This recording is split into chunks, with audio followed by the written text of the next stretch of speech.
19 सितंबर 2026 से मेरा ज्योतिष का एक कोर्स ज्योतिष अलंकार बाय आचार्य निखिल दत्याल स्टार्ट हो रहा है। जो लोग ज्योतिष को बृहद तरीके से जानना चाहते हैं, बेसिक तरीके से जानना चाहते हैं और ज्योतिष में अपने बेसिक्स को बहुत स्ट्रॉन्ग करना चाहते हैं, क्योंकि बिना बेसिक्स के ज्योतिष नहीं की जा सकती, उनके लिए कोर्स बहुत अनिवार्य है। बहुत विस्तृत कोर्स मैंने बनाया है। जो लोग इंटरेस्टेड हैं ज्योतिष सीखने में ऑनलाइन मेरे द्वारा, वो इस नंबर 9211790270 इस नंबर पर व्हाट्सएप कर दें। आपको डिटेल भेज दी जाएगी पीडीएफ के द्वारा। तो जो लोग उस डिटेल में दी गई जो भी जानकारी है उसमें इंटरेस्टेड होंगे, वो कोर्स को ज्वाइन कर सकते हैं। ओम गणेशाय नमः। ओम नमः शिवाय। मैं निखिल ज्योतिष आचार्य आप सभी का मेरे चैनल पर पुनः स्वागत करता हूं। आशा करता हूं कि आप सभी स्वस्थ होंगे। महादेव की कृपा आप सभी पर सदैव बनी रहे। ये वीडियो कन्या यानी कि वर्गों के लिए बहुत विशेष है, क्योंकि वीडियो है अगस्त 2026 के मासिक राशिफल के बारे में। कैसा रहेगा अगस्त का महीना कन्या के लिए। जो मेरा मासिक राशिफल होता है वो प्रमुखतः जीवन की मुख्य चीज़ों पर आधारित होता है, जैसे कि सामान्य विश्लेषण, career, business, income, investment, love life, married life, students और सेहत। और इसके साथ ही वीडियो के अंत में मैं कुछ विशेष उपाय भी बताता हूं, जिसके करने से महीने की सकारात्मकता में वृद्धि होती है। यदि आपकी लग्न राशि या चंद्र राशि कन्या है, वर्गो है, दोनों ही गाइडेंस के लिए देख सकते हैं। जहां से सूट लेट ज़्यादा करता है वहां से देखिए। व्यक्तिगत तौर पे मेरा मानना है लग्न से देखेंगे तो अच्छा है। इनकेस नहीं पता है आपको अपनी लग्न राशि, तो आप अपनी चंद्र राशि से भी इसको देख सकते हैं। शुरू करते हैं इस अत्यंत महत्वपूर्ण राशिफल का सामान्य विश्लेषण के साथ। शुरू करते हैं सामान्य विश्लेषण से। इस महीने के गोचर पहले देख लेते हैं। पहला गोचर होगा इस महीने का शुक्र का, आपके लग्न में आकर बैठ जाएंगे 1 अगस्त को। 2 अगस्त को मंगल का गोचर होगा और मंगल 10वें घर में आ जाएंगे। बुध कर्क में आ जाएंगे 5 अगस्त को। फिर अमावस्या पर सूर्य ग्रहण लगेगा आपके 11वें घर में। सूर्य सिंह में आ जाएंगे 12वें घर में 17 तारीख को। बुध फिर से 12वें घर में ही आ जाएंगे, 2 बार गोचर होगा इस महीने उनका, आपके 12वें भाव में आ जाएंगे 22 अगस्त को। 28 अगस्त को छठे घर में पूर्णिमा पर चंद्र ग्रहण लगेगा। ये जो ग्रहण है ये खगोलीय घटना वाले हैं। सबसे पहले तो लग्न पर शनि की दृष्टि है।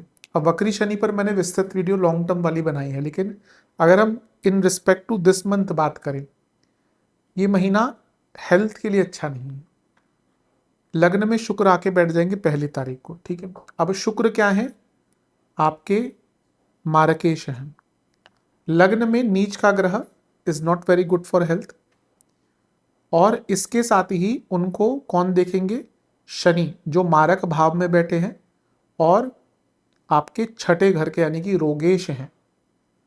तो ये महीना is not very good for health. यहाँ पे अगर हम देखें, मैं एक और गोचर साथ में लगा देता हूँ, क्योंकि 2 तारीख को मंगल भी आपके 10वें घर में आ जाएंगे। अब करियर आदि के लिए ठीक है, आएंगे उस पर, लेकिन छठे घर का स्वामी शनि, 8वें घर का स्वामी मंगल, दोनों ही लग्न में बैठे नीच के शुक्र को देख रहे हैं, जो ऑलरेडी मारकेश है। Health wise be very careful. ये महीना थोड़ा कष्टकारी दिख रहा है। धन का नुकसान होता दिख रहा है, सेहत का नुकसान होता हुआ दिख रहा है। और क्योंकि छठे और 8वें घर के स्वामी लग्न को देख रहे हैं, जिसमें से शनि वक्री हैं, तो जीवन थोड़ा उतार चढ़ाव भरा तो रहेगा ही। जीवन में मंदता बहुत आएगी, फ्रस्ट्रेशन बहुत रहेगी, ठीक है। देखिए बाकी है पैसा वैसा है, वो आता जाता रहता है, बट सेहत बहुत बहुमूल्य है।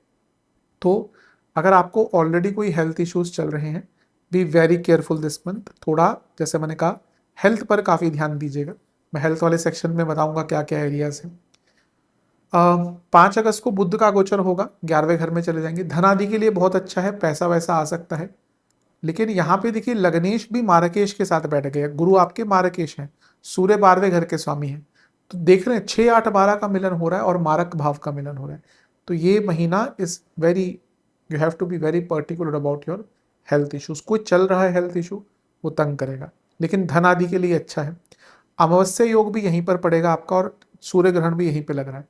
यहाँ पे क्या हो सकता है ना, जीवन में बहुत फ्रस्ट्रेशन आ सकती है, क्योंकि ये सारे ही ग्रह जब अमावस्या सूर्य ग्रहण युक्त होंगे, सारे ही ग्रह पंचम को देखेंगे। तो अचानक से 360 डिग्री मन टर्न हो जाएगा, गलत स्वभाव, गलत इच्छाएं, ऐसी चीज़ें जो नहीं आप अचीव कर पाए या नहीं कर सकते या आपके लिए बहुत दूरगामी है या अनप्रैक्टिकल है, वो सोच मन में आएगी और उसके कारण अपने प्रेजेंट को खराब करेंगे। किसी पर विश्वास इस टाइम पर मत कीजिएगा, दोस्तों पर, रिश्तेदारों पर, किसी को पैसा इस टाइम पे उधार मत दीजिएगा। अच्छा, छठे से छठा भाव है, तो यहाँ पे जो भी रोग होंगे इस महीने वो महंगे वाले रोग होंगे। मैं कई बार बोलता हूँ 11वां भाव राज रोग का भाव है, कौन सा राज योग नहीं, पैसा तो आता ही है लेकिन ये राज रोग का भाव है। जो 11वें घर से बीमारियां आती हैं ना, वो महंगी वाली होती हैं, छोटी मोटी नहीं होती। तो health wise again you have to be very considerate. सूर्य 12वें घर में चले जाएंगे, अब अगेन 12वें घर में इम्यूनिटी के कारक चले गए केतु। डॉक्टर साहब ने बोला हुआ था कि भाई सर्जरी करवानी है तो करवा लीजिएगा, अब मत टालिएगा, कभी कभी होता है। और हाँ, सर्जरी कोई भी हो थोड़ा क्रिटिकल हो सकती है, खैर छोटी सर्जरीज होती है, जैसे साइनस की हो गई, कैटरैक्ट हो गई, इनमें चांसेस गलतियों के बहुत कम हो गए आज की डेट में।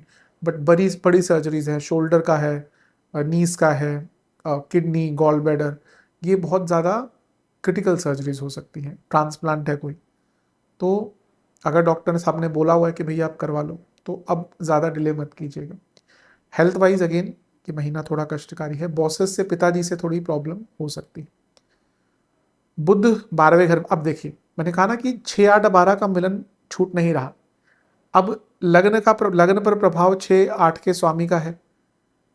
अब लग्नेश 12वें में चले गए, 12वें घर के स्वामी सूर्य के साथ और केतु के साथ, डॉक्टर्स का चक्कर लगा रहेगा। कन्या वाले जातकों की इम्यूनिटी यूजली कम होती है थोड़ी सी। रोग की राशि है वैसे अगर हम देखें ना कन्या, क्योंकि कालपुरुष की कुंडली में छठा भाव है, रोग का भाव है। कालपुरुष की कुंडली बहुत महत्वपूर्ण होती है ज्योतिष समझने के लिए। तो ऑलरेडी हेल्थ इश्यूज होते हैं कन्या वालों को, तो ये महीना हेल्थ वाइज कंसर्निंग है, ध्यान दीजिएगा। राशिफल का फायदा क्या है?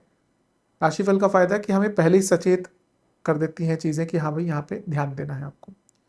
अंततः छठे घर में ग्रहण योग लगेगा, अपने दुश्मनों से भी थोड़ा बच के रहें। इस महीने क्या है ना, आपके प्रत्यक्ष अप्रत्यक्ष शत्रु बहुत हैवी रहेंगे, हावी रहेंगे और आपको नुकसान पहुंचाने की कोशिश करेंगे।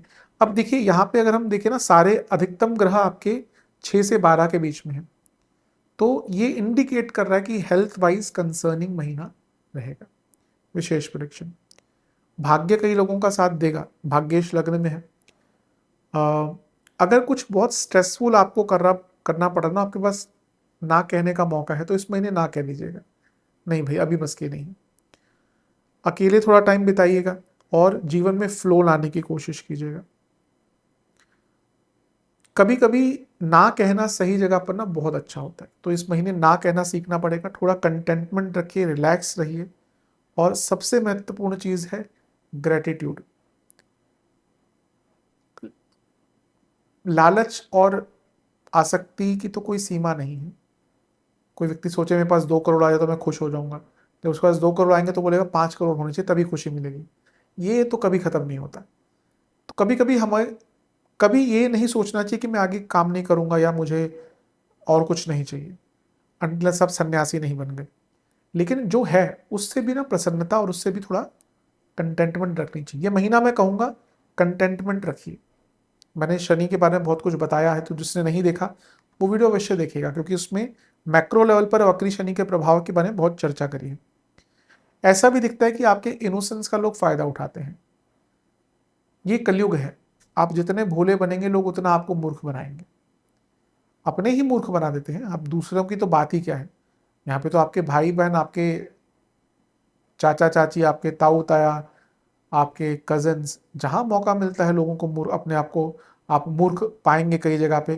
क्योंकि अगर आज के टाइम में व्यक्ति इनोसेंट है तो उसका फायदा उठाया जाता है। तो ऐसा लग रहा है कि कई जगह पर आपके इनोसेंस का, आपके भोलेपन का या आपके अटैचमेंट का फायदा उठाया जाए। ये तो होता है, जब आप यदि किसी के प्रति बहुत अटैच्ड होते हैं तो वो लोग यूजली आपको फॉर ग्रांटेड लेते हैं। अब देखिए घर में अगर गृहिणी है, माता है, हाउसवाइफ है, दुनिया भर का काम करेंगी, खाना बनाएंगी, और कहने पे लोग कह देते हैं कभी कभी तुम करते ही क्या हो। बच्चे कह देते हैं तो ऐसा तो पापा ने कमाया है, तुमने क्या किया है। एक बार गृहिणी का काम करके देखिए, वो निस्वार्थ भावना से बचपन से लेकर, बल्कि खैर अब तो चीज़ें बदल रही हैं, लेकिन जो पहले की गृहिणियाँ होती थी हमारे जो टाइम पे, जो हमारी माएँ होती थी, तो होती हैं, तो वो कितनी भी उम्र हो जाए वो बच्चों के लिए निस्वार्थ भावना से करती। तो वो तत्व केवल एक माँ में ही आ सकता है, गृहिणी में ही आ सकता है, एक लेडी में ही आ सकता है। तो फॉर एग्जाम्पल मैंने माँ का या एक गृहिणी का एग्जाम्पल दिया, ऐसे कई रिश्तों में ऐसी चीज़ें होती हैं। तो जैसे मैंने कहा ना, यहाँ पे अपनी इनोसेंस का फ़ायदा ना उठाने दें किसी को, कुछ चीज़ें इनसे बचना है। देखिए अभी ऐसा लग रहा है ना कि आप आगे की सोचकर अपने प्रेजेंट को ख़राब कर रहे हैं। अरे कल को शादी होगी नहीं होगी, अरे भाई होगी तो होनी होगी, हो जाएगी, नहीं होगी नहीं होगी नहीं होगी। जिनकी होगी क्या वो बहुत खुश है? जिनकी हो गई, कुछ लोगों को लगता है, बहुत भ्रम है, कुछ लोगों को ये बहुत भ्रम रहता है कि शादी हो जाएगी तो जीवन अच्छा हो जाएगा। एक बार पूछ के देखिएगा जिनकी हो गई है, शायद 100 में से अगर अकेले अकेले पूछे ना, तो शायद 100 में से 99 यही बोलेंगे कि भैया ना करो शादी। सामने भले कितना प्रसन्नता आपको दिखा रहे हैं कि मेड फॉर ईच अदर, हम बने तुम बने एक दूसरे के लिए, अकेले पूछेंगे तो सब बोलेंगे अरे भैया ना करो शादी। तो मैंने एग्जाम्पल दिया है कि कुछ नहीं है उसकी लालसा में अपने जीवन को खराब मत कीजिए, या कुछ होने वाला है उसकी लालसा में अपने जीवन को खराब मत कीजिए। पेशेंस रखनी पड़ेगी वरना दिक्कत होगी।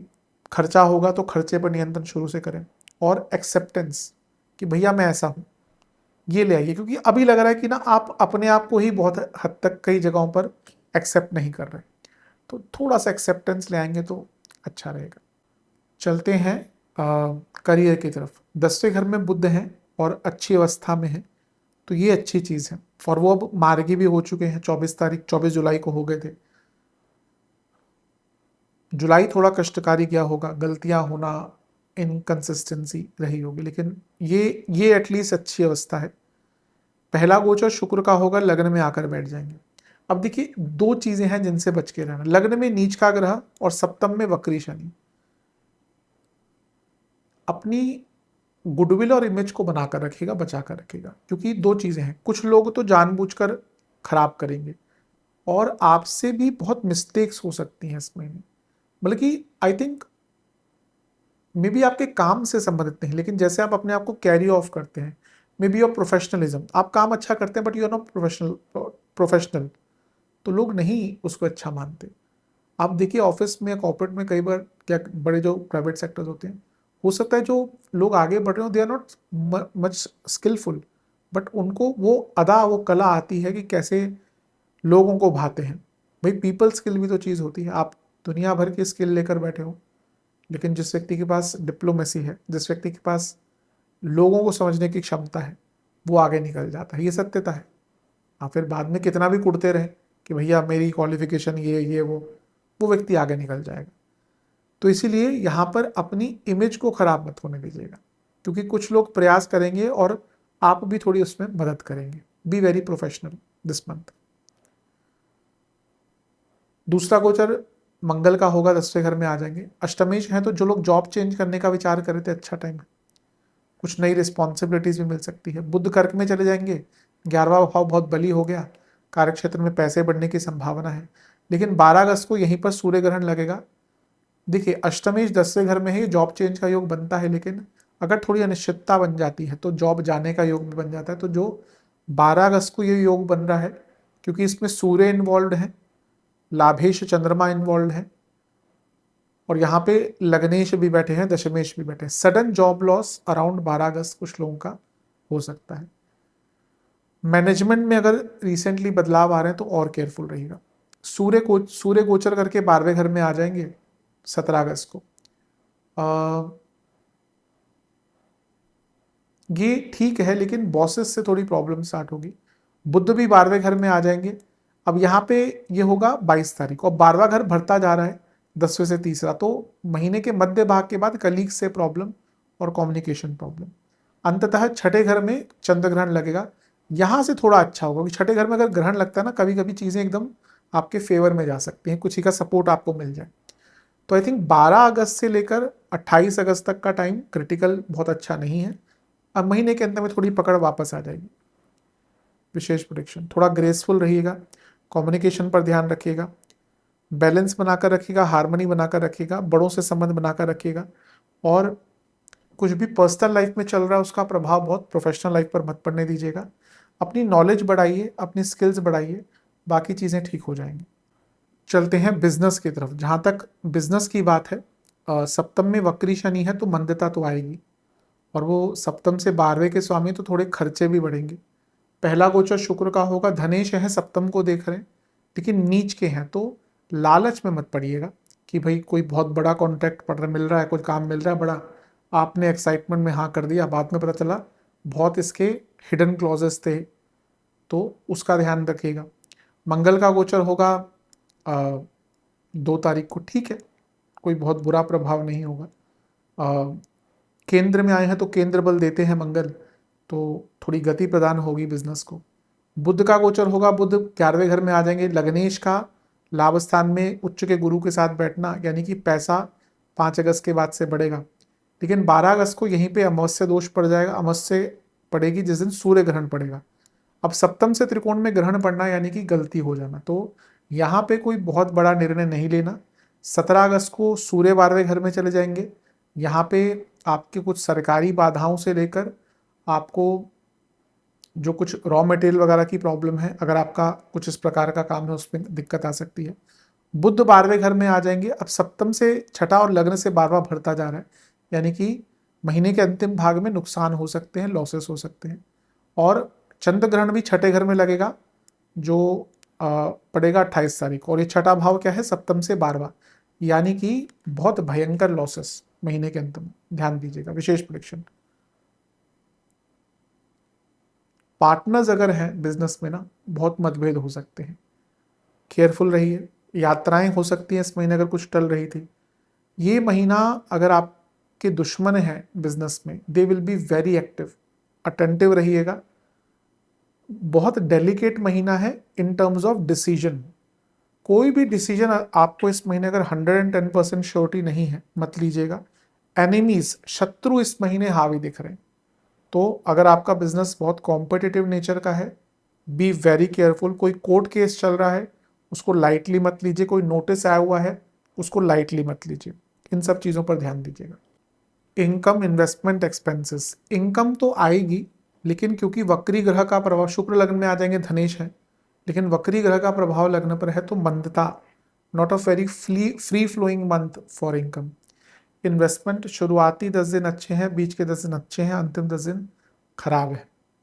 खर्चों की अगर बात करें, निरंतरता से खर्चे बढ़ते रहेंगे। हेल्थ पर बहुत खर्चा होगा, जैसे मैंने कहा।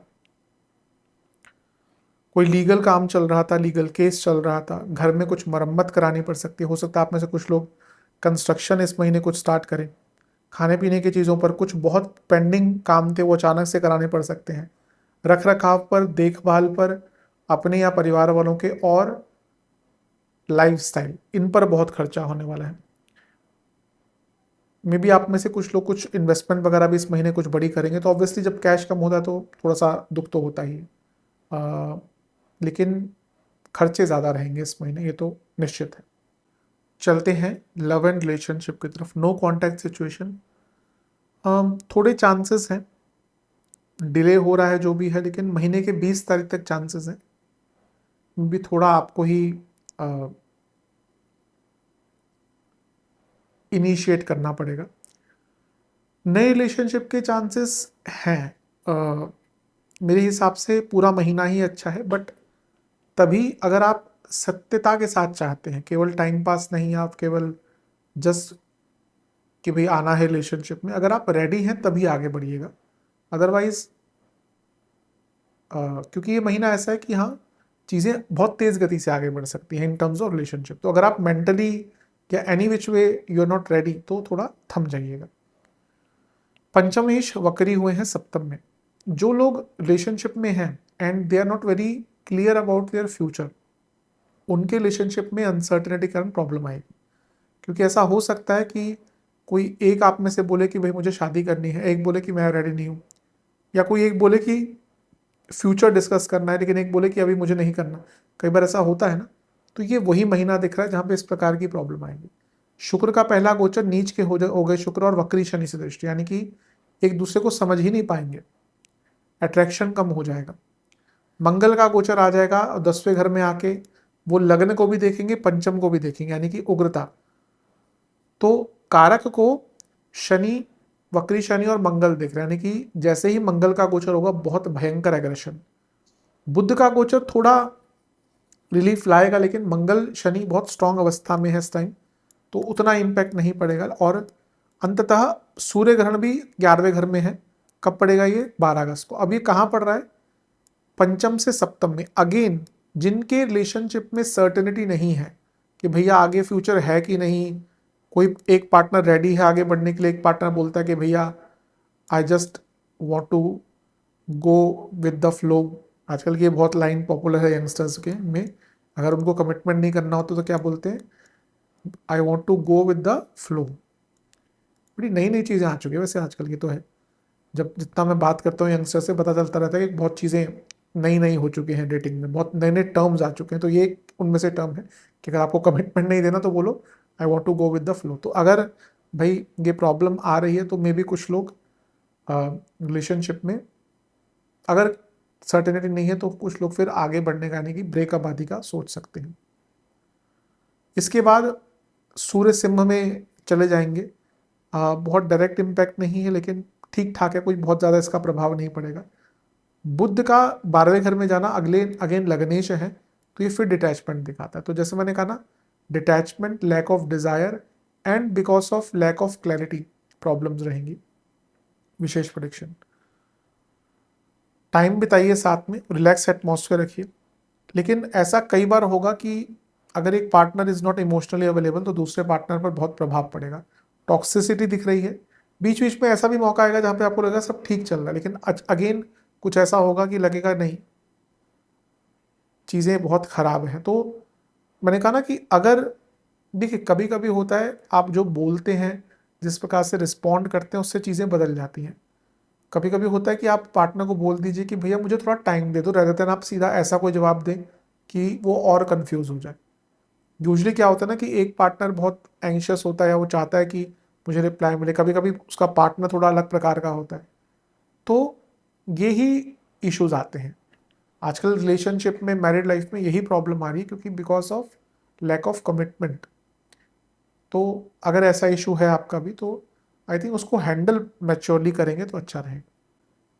चलते हैं वैवाहिक जीवन की तरफ। सप्तम में वक्री शनि है, सप्तम से 12वें के स्वामी हैं, और पहला जो गोचर इस महीने का है वो शुक्र का होगा, जो लग्न में नीच की अवस्था के हो जाएंगे।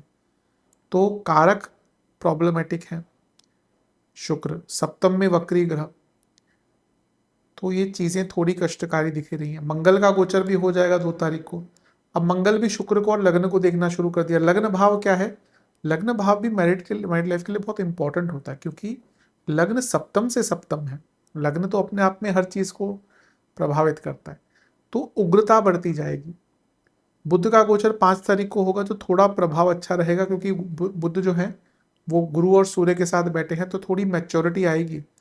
लेकिन 12 तारीख को जैसे ही यहाँ पे सूर्य ग्रहण लगेगा, इन लॉस के कारण हो या ईगो के कारण हो, भयंकर लड़ाई झगड़े 12 तारीख के आसपास हो सकते हैं। सूर्य का गोचर होगा, वो 12वें घर में चले जाएंगे। सप्तम से छठे में 2 पाप ग्रह, यानी कि जो आर्ग्यूमेंट्स होती है वो बढ़ती ही जाएंगे।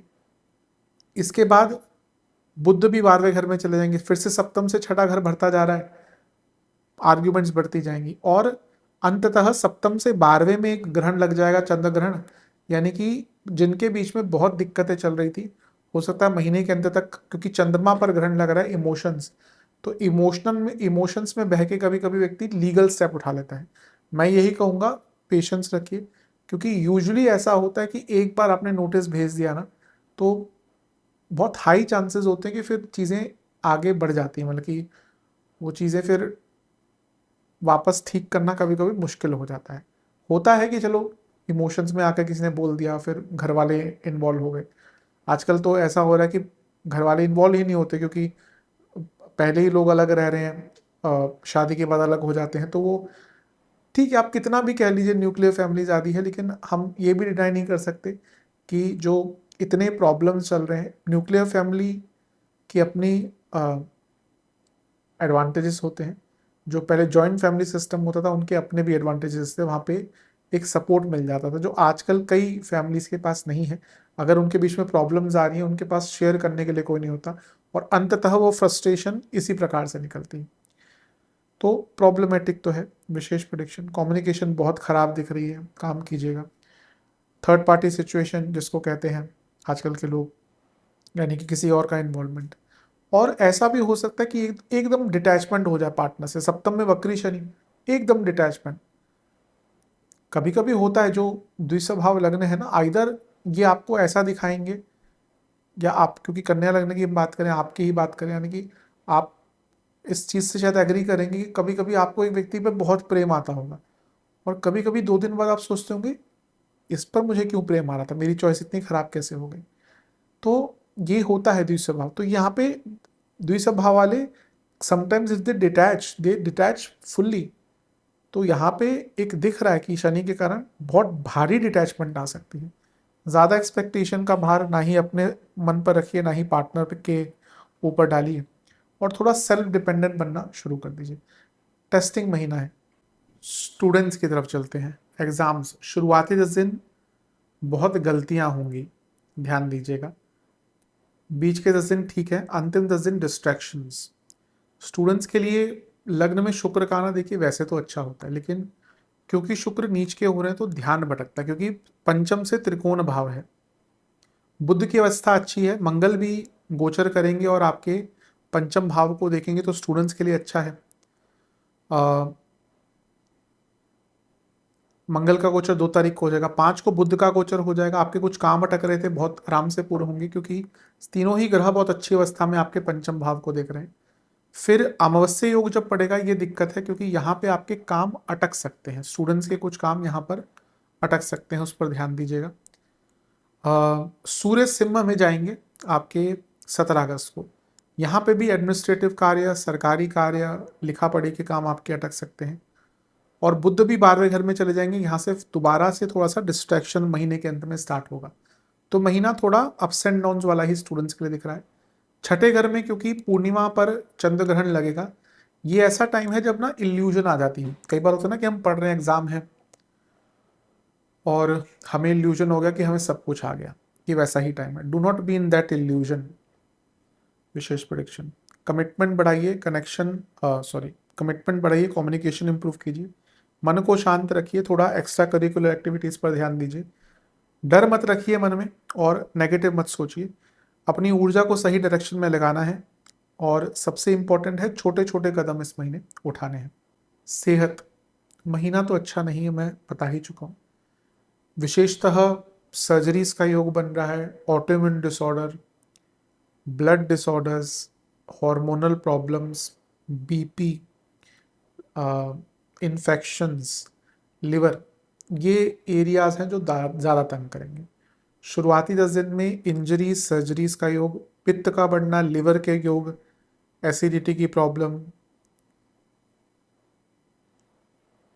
दांतों आंखों से संबंधित रोग और गले के रोग। बीच के 10 दिन में चेस्ट से संबंधित problem, skin disorder, gall bladder, uterus महिलाओं में, पुरुषों में प्रोस्टेट, स्किन इन्फेक्शंस, नसों की प्रॉब्लम। अंततः जो अंतिम 10 दिन है इसमें हार्मोनल प्रॉब्लम, गले की प्रॉब्लम, स्किन डिसऑर्डर्स अगेन, और जोड़ों का दर्द बहुत रहेगा। सेहत के पर्सपेक्टिव से जैसे मैंने कहा महीना अच्छा नहीं है। अगर आपको ऑलरेडी कुछ प्रॉब्लम चल रही है, बहुत ध्यान दें। उपाय के दृष्टिकोण से गणपति जी का जलाभिषेक करें, फिर दूधाभिषेक करें, केसर और सिंदूर का तिलक लगाएं, 4 प्रकार के फल, 4 प्रकार के मिष्ठान और 4 प्रकार के मेवे उनको भोग लगाएं। मैं हमेशा कहता हूँ सबसे जो ऐसे देवता हैं जो भोजन प्रिय हैं, जो भोग प्रिय हैं, वो गणेश जी हैं। तो उनको तो भोग लगाया कीजिए, उनको भोग लगाने में आनंद भी बहुत आता है। जो कहते हैं ना कि लंबोदराय, लंबा है जिनका उदर, तो जिनका उदर थोड़ा लंबा है, आप में से कई लोगों को पता भी होगा कि डायबिटीज़ के जो पहले पेशेंट रहे हैं वो गणेश जी ही रहे हैं। कई जगह पे ऐसा वर्णन मिल जाता है। तो उनको भोजन अवश्य बहुत प्रिय है, तो ये पूरा भोग लगाइएगा। और गणेश चतुर्थी भी आ रही है बहुत जल्दी, तो हम तो बनाते ही हैं हर बार। गणेश चालीसा का 4 बार पाठ कीजिएगा और ओम गजाननाय नमः मंत्र का 108 बार जाप कीजिएगा। महादेव का घी से अभिषेक कीजिएगा, शुद्ध घी से। मैं पहले भी कई बार बता चुका हूँ, पूजा में केवल शुद्ध घी का उपयोग होना चाहिए। जो पूजा का घी एक अलग से मिलने लग गया जो डालडा ही होता है, बिल्कुल उपयोग मत कीजिए, या तो मत करिए, उपयोग ही मत करिए। करना है तो शुद्ध घी। भावना होती है पूजा में बहुत, जो हम अपने से भी उच्चतम क्वालिटी के जो हम खाते हैं उससे उच्चतम क्वालिटी की चीज़ें पूजा में उपयोग होनी चाहिए। वो आप अपने इष्ट के लिए चढ़ा रहे हैं, देखा देखी में कोई फायदा नहीं करने का। घी से अभिषेक करें, चंदन, गुलाब जल, केसर ये मिलाकर विलेपन करें महादेव का। गुलाब के पुष्प की माला समर्पित करें और शिवजी के मंदिर में चावल, दाल, कोई भी दाल कर सकते हैं, गुड़ और घी का दान करें। ये उपाय करेंगे तो बहुत लाभ मिलेगा। शिव गायत्री मंत्र का भी 108 बार जाप कीजिएगा। आशा करता हूँ वीडियो काम आएगी। चैनल पर नए सब्सक्राइब कीजिए, वीडियो को लाइक कीजिए। मिलता हूँ अगली वीडियो में, तब तक के लिए ओम नमः शिवाय।